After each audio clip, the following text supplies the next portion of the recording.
Hello, my name is Kim Andre, and this is the homework 8 for computer system design.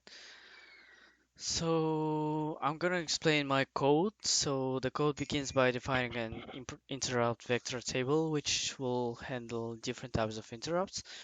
And the main function starts by setting the vector base address register VBAR to the address of the interrupt vector table. This determines where the professor will look for interrupt handlers. Next, the MMU is temporarily disabled by clearing a control register, CP15 register 1. Next, memory initialization starts with setting up some values for registers. Next, we have a loop. Uh, One moment.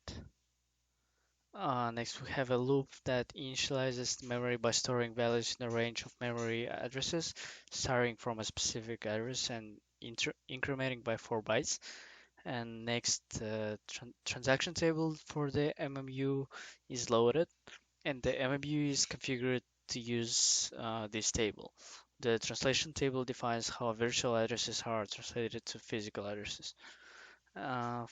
Next, the MMU instruction cache and data cache are enabled by setting appropriate bits in the system control registers. Um, Finally, we have some addition operations are performed on memory address, and the final result is stored a register. So the program enters an infinite loop to keep the processor running indefinitely. Yep, here. And there are interrupt services routines defined for different types of interrupts, CSD, IRQ, and CSD prefetch board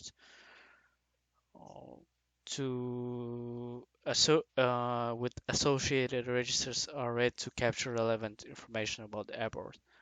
So, and finally, the interrupt service routine simply branch to a label, which signifies no specific handling for those interrupts. So next I debug.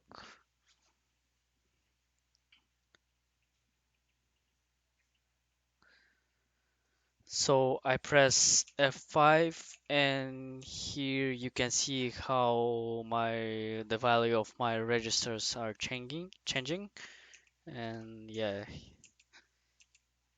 and when I reach the initialize loop I press F8 and here you can see my final values. So here you can see that my homework is working and thank you for listening.